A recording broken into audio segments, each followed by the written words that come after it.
Halo anak-anak, berjumpa kembali dengan Miss Chandra di sini ya.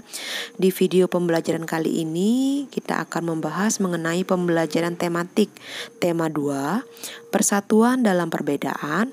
Subtema 2, bekerja sama mencapai tujuan. Pembelajaran 2 dan 3. Miss langsung saja ke tujuan pembelajaran kita hari ini.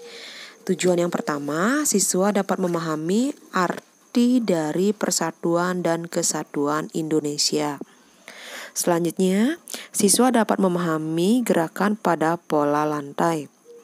Selanjutnya, siswa dapat mengerti tentang teks sejarah.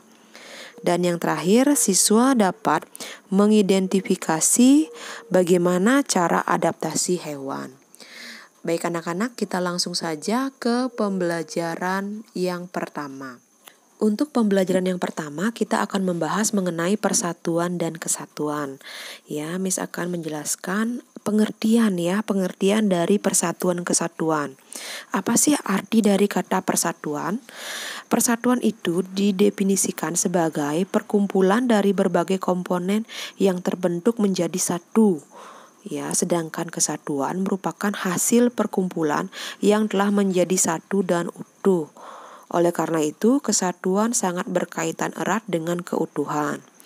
Jadi dapat disimpulkan persatuan dan kesatuan mengandung arti bersatunya beragam corak yang beraneka ragam menjadi satu kebulatan yang utuh dan serasi.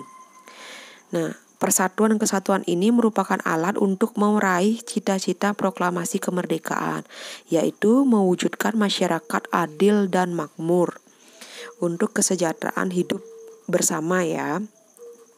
Nah, untuk mencapai ini harus diperlukannya kerjasama di antara warga negara Indonesia. Baik anak-anak, sekarang Miss lanjutkan ke halaman 26. Kita akan berlatih gerakan tari secara bersama-sama dengan pola lantainya. Masih ingatkah kalian pada pertemuan sebelumnya kita sudah membahas mengenai pola lantai. Nah, pada materi hari ini kita akan berlatih gerakan dengan pola lantai ya. Nah, jika kalian ada waktu senggang ya, silakan dicoba-coba gerakan pada pola lantai ya. Nah, di sini Miss sudah memberikan sebuah gambar ya. Nah, gerakan pertama itu masih ingat kalian gerakan apa itu? Nah, gerakan pola lantai pada gerakan pertama adalah gerakan pola lantai horizontal ya. Gerakan kedua juga sama, masih horizontal. Nah, gerakan ketiga ada yang tahu itu gerakan apa? Iya, tepat sekali ya. Gerakan ketiga adalah gerakan vertikal. Gerakan keempat ya, itu gerakan diagonal. Gerakan kelima dan keenam itu gerakan melengkung atau pola lantainya adalah pola lantai melingkar ya. Kita lanjutkan anak-anak, kita akan membahas mengenai karangan non-fiksi ya. Nah, karangan non-fiksi ini pengertiannya adalah karangan yang terjadi berdasarkan fakta atau benar-benar terjadi pada kehidupan sehari-hari ya. Nah, salah satu contoh dari teks non-fiksi adalah teks sejarah. Nah, tahukah kalian apakah itu teks sejarah? Teks sejarah merupakan teks yang di dalamnya menjelaskan atau menceritakan tentang fakta atau kejadian masa lalu yang menjadi asal muasal sesuatu yang memiliki nilai sejarah. Nah, Miss akan menjelaskan ciri-ciri teks sejarah. Antara lain yang pertama, disajikan secara kronologis atau urutan peristiwa atau urutan kejadiannya.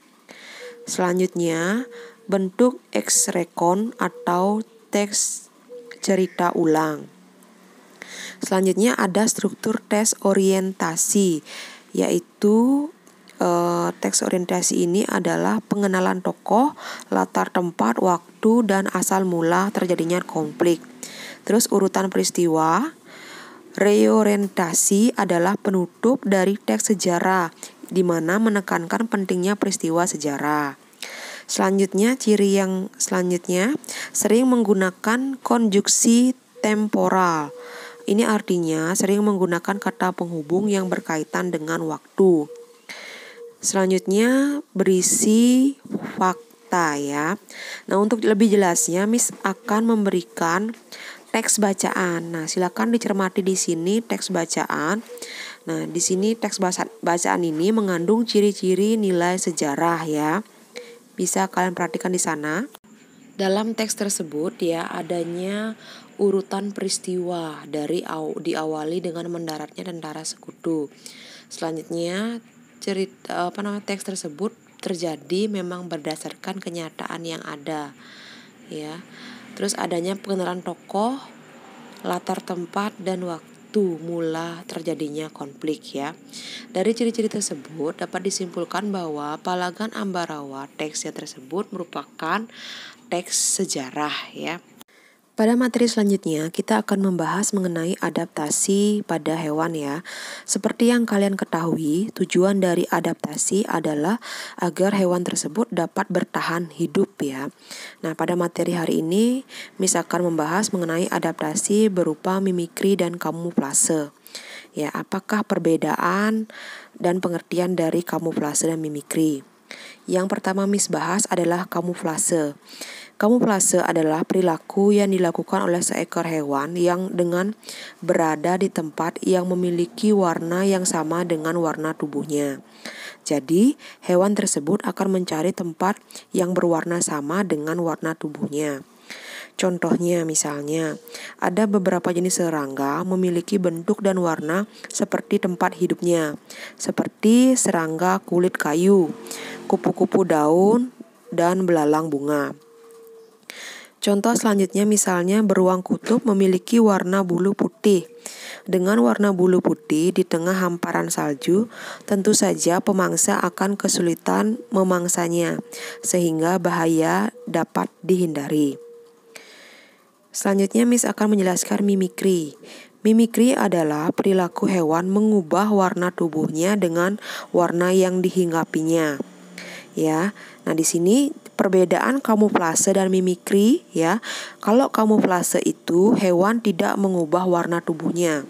Sedangkan pada mimikri hewan mengubah warna tubuhnya ya. Contoh mimikri itu misalnya bunglon ya. Bunglon ketika di dahan pohon mampu mengubah warna kulitnya menjadi kecoklatan, dan ketika berada di atas dedaunan dia mampu mengubah warna kulitnya menjadi kehijauan. Perilaku yang dilakukan oleh bunglon dengan mengubah-ubah warna kulitnya merupakan contoh adaptasi tingkah laku. Nah, apakah pengertian dari adaptasi tingkah laku? Adaptasi tingkah laku adalah penyesuaian makhluk hidup pada tingkah laku atau perilaku terhadap lingkungannya. Nah, selain bunglon ada beberapa hewan yang memiliki adaptasi tingkah laku. Contohnya pada cecak ya, cecak atau reptil lainnya melakukan yang namanya autotomi, yaitu memutuskan ekornya. Ekor cecak yang terputus tetap dapat bergerak, sehingga perhatian pemangsanya beralih pada ekor tersebut, dan cecak dapat menyelamatkan diri dari pemangsa. Selanjutnya ada ikan paus. Ikan paus ini muncul di permukaan air untuk menghirup udara dan menyemprotkan air. Nah, paus itu melakukan tindakan seperti itu karena alat pernapasannya yang berupa paru-paru. Paus tidak dapat memanfaatkan oksigen yang terlarut di dalam air seperti ikan. Contoh selanjutnya misalnya cumi-cumi ya. Cumi-cumi ini mengeluarkan tinta cairan hitam ketika ada bahaya yang mengancam ya. Nah, cumi-cumi ini juga mampu mengubah warna kulitnya sesuai dengan warna lingkungannya. Nah, demikian contoh dari adaptasi tingkah laku ya. Baik anak-anak, untuk materi hari ini Miss cukupkan sampai di sini ya. Terima kasih kepada anak-anak yang sudah menyimak video pembelajaran hari ini ya. Untuk tugas nanti Miss akan kirimkan lewat WA grup ya. Anak-anak selamat belajar ya.